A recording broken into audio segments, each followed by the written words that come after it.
Usher look like he fresh off a goddamn plane. I should. Fresh off the guard stage. That's my brother right here from day one. We used to wake up and, damn, pause, but like, check this out. Back in the days when he was like 10 and I was a little bit older, his older brother, we used to fight over the frosted flakes. You know what I'm saying? Before pause was invented. You know what I'm saying? But it's my brother for real. We used to actually wrestle off of the... Fifth, when you continuously call Puff gay, does that affect your relationships in Hollywood? I don't call him gay. I said... Let me read it, Fifth. Oh my God. Sorry I can no longer help you guys. Soon you will all be gay and happy. You are all now left under leadership of Puffy Daddy. Report to the nearest rainbow. Listen. I'm only saying that because of that what's the name interview? Nori. The Drink Champs. Yes. Daddy, I like when you scrambling and scraping.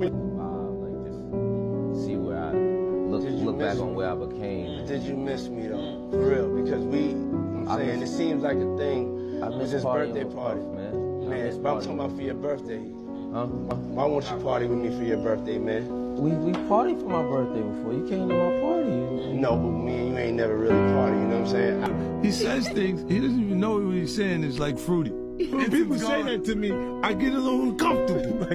I get uncomfortable. Like he said something to me one time, a long time ago. At Chris Lighty's wedding, he told me to take me shopping. I looked at him like, what you just say? Let me move, man, before I do something. You're gonna make me mess up the wedding.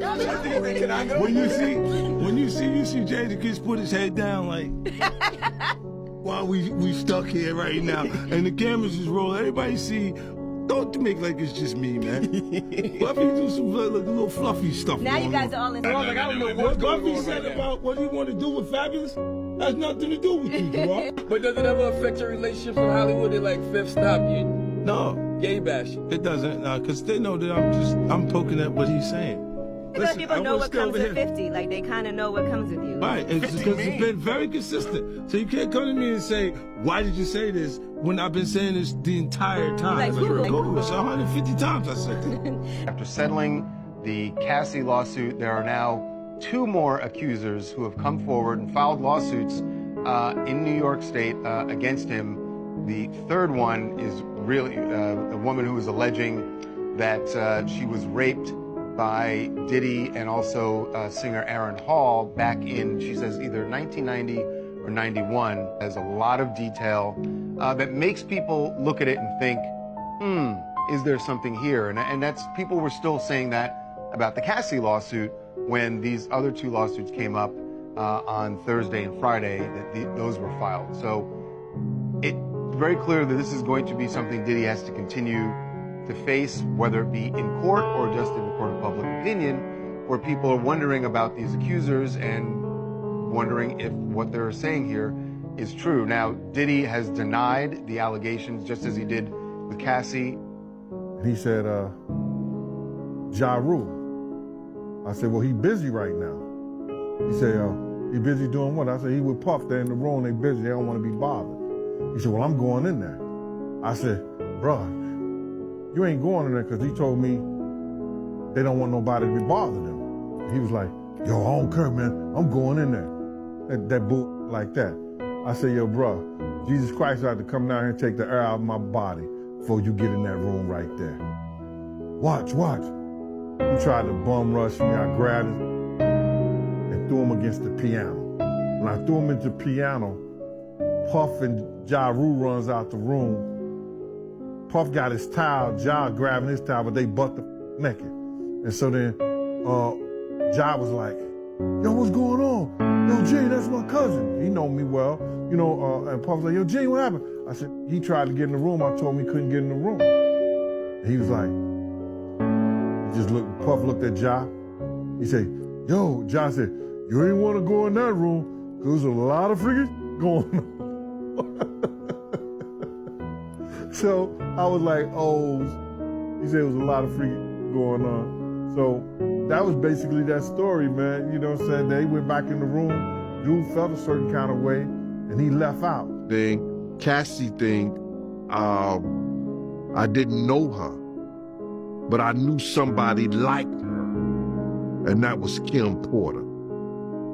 I didn't know Cassie, but I knew somebody who was going through the same thing she was going through, and that was Kim Porter. So people ask me, yo, and they send me clips of Cassie, I guess it's an affidavit to the courts, you know, of what she experienced.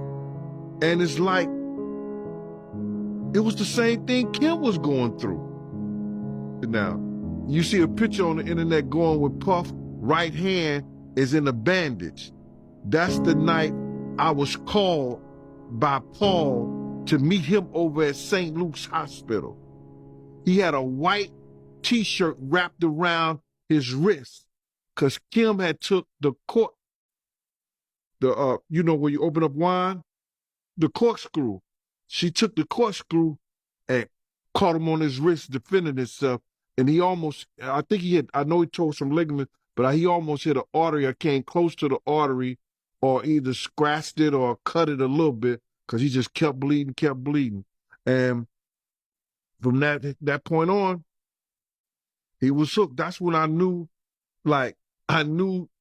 when they was talking about people getting addicted and hooked on pain medicines, that's what happened to him. And it was from his right wrist that he's reminded by Kim all the time now. And looking at this lawsuit, right? You know what I mean? I got in my Diddy mode. I'm sorry, I started licking my lip. You know what I'm saying? You know what I mean? Yo, Diddy, you gave me the ooshka screw smash. You gave me the ooshka smooth, the smooth smash. Diddy. Yeah, son. You know what I mean? You know what I mean? You gave me the ooshka smooth. I love it, yo. I love it. You gave me the ooshka smooth.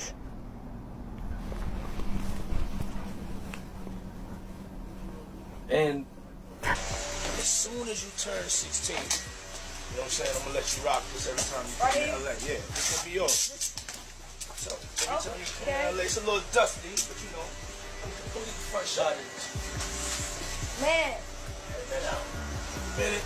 Woo. Okay. Okay. Alright, so I'm gonna be driving this next year. Yeah, when you get 16, you come down there, you gotta, you know, wear your seat. I mean, I'm 15, you could ride in the passenger seat. I got my permit. Not yet. No. Alright, 16. No, 16. Let's slow down. Let's slow down, Josh. Okay. Right now, he's having 48 hours with Diddy, him and his boy. They're having the times of their lives, like, you know, where we hanging out and what we doing. We can't really disclose, but it's definitely a 15-year-old's dream. You know, I have been given custody of him. You know, he signed to Usher. I'm signed to Usher. I had legal guardianship of Usher when you know he did his first album. I did Usher's first album. I don't have legal guardianship of him, but for the next 48 hours, he's with me. So and we gonna go full crazy. I moved to New York City, and I lived with Sean Puffy Combs for a year. That's the crazy thing. Now, that was L.A. Reid's idea, right? We're sending you over to something called Puffy Flavor Camp. There you go.